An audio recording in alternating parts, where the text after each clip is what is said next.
Hello traders, எல்லோருக்கும் வணக்கம். மே 12 2026க்கான Sher Khan Nifty pre market அனாலிசிஸ்க்கு உங்களை ரொம்பவே உற்சாகமா வரவேற்கிறேன். இன்னைக்கு மார்க்கெட் நிலவரம் எப்படி இருக்க போகுது அப்படிங்கறத துல்லியமான டேட்டா மூலமா ரொம்ப தெளிவா பார்க்க போறோம். வாங்க ஸ்ட்ரெயிட்டா விஷயத்துக்குள்ள போகலாம். மே 12 இன்னைக்கு நிஃப்டியோட திசை என்னவா இருக்கும்? மார்க்கெட் மேலே ஏறுமா இல்ல கீழே இறங்குமா? கண்டிப்பா இதுதான் இப்போ நம்ம எல்லார் மனசுலயும் ஓடிட்டு இருக்கிற ஒரு மிகப்பெரிய கேள்வி இல்லையா? இன்னைக்கு நாம பார்க்க போற டேட்டா இந்த கேள்விக்கு ஒரு சூப்பரான கிளாரிட்டியை நமக்கு தரப்போகுது. ஆனா அனாலிசிஸ் ஆரம்பிக்கிறதுக்கு முன்னாடி ஒரு முக்கியமான விஷயம், ஒரு சின்ன டிஸ்க்ளைமர். இந்த அனாலிசிஸ் முழுக்க முழுக்க உங்களுடைய எஜுகேஷனல் பர்பஸுக்காக, அதாவது கல்வி நோக்கத்துக்காக மட்டும்தான் வழங்கப்படுது. நான் செபி ரிஜிஸ்டர் பண்ண அட்வைசர் கிடையாது.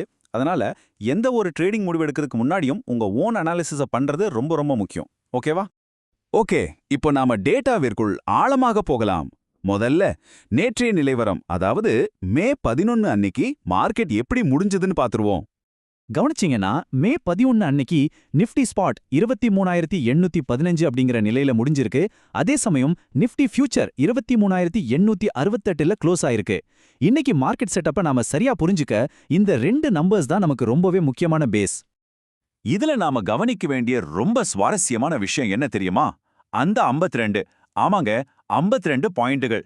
நிஃப்டி ஸ்பாட்டுக்கும் ஃபியூச்சருக்கும் நடுவுல நமக்கு 52 பாயிண்டுகள் பிரீமியமா கிடைச்சிருக்கு. மார்க்கெட்டோட இப்போதைய மொமெண்டம் எப்படி இருக்குன்னு தெரிஞ்சுக்க இந்த 52ங்கிற நம்பர் ஒரு கேம் சேஞ்சர்னே சொல்லலாம். சரி, அடுத்து சப்போர்ட் மற்றும் ரெசிஸ்டன்ஸ் லெவல்ஸ். இந்த 52 பாயிண்ட் பிரீமியத்தை வச்சு இன்னைக்கான மார்க்கெட் எல்லைகள் என்னென்ன அப்படின்னு பார்க்கலாம். மார்க்கெட்டோட மேல் பகுதி, அதாவது ரெசிஸ்டன்ஸ் 24,070ல இருக்க வாய்ப்பு இருக்கு. அதே போல கீழ்ப்பகுதியான சப்போர்ட் 23,561ல அமையலாம். சிம்பிளா சொல்லணும்னா இன்னைக்கு மார்க்கெட்டுக்கு இதுதான் சீலிங், இதுதான் ஃப்ளோர். இந்த முக்கியமான நம்பர்ஸை உங்க மைண்ட்ல நல்லா பதிய வச்சுக்கோங்க. இப்போ ரொம்ப முக்கியமான கட்டத்துக்கு வந்திருக்கோம், த ட்ரேடிங் ஸ்ட்ராட்டஜி. இவ்ளோ நேரம் பார்த்த டேட்டா வச்சு நம்மளோட ஆக்ஷனபிள் பிளான் என்னன்னு பார்த்துருவோம். மேலும் இது மிக சிறப்பாக எதை விளக்குகிறது என்றால், நாம மே 19 எக்ஸ்பைரியில இருக்கிற ஏடிஎம் ஸ்ட்ரைக் பிரைஸ்களை உற்று கவனிக்கணும்.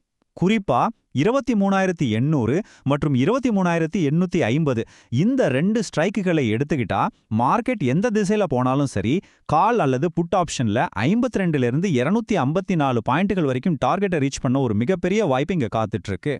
ஸோ இதுல ரொம்ப ரொம்ப முக்கியமான பாயிண்ட் என்னன்னா நம்மளோட ரிஸ்க் மேனேஜ்மெண்ட் தான்.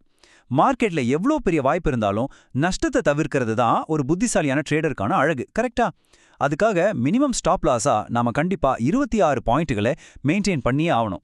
தயவு செஞ்சு எந்த சூழ்நிலையிலும் இந்த 26 பாயிண்ட் ஸ்டாப் லாஸ் ரூலை மறந்துடாதீங்க. டேட்டா இப்போ ரொம்ப தெளிவா இருக்கு, நம்மளோட ட்ரேடிங் ஸ்ட்ராட்டஜியும் பக்காவா ரெடியா இருக்கு. இப்போ உங்க எல்லார் மனசுலயும் இருக்கிற அந்த ஃபைனல் கேள்வி, இன்னைக்கு மார்க்கெட் அதோட சப்போர்ட்டை உடைச்சு கீழே போகுமா இல்ல ரெசிஸ்டன்ஸை தாண்டி மேல புது உச்சத்தை தொடுமா?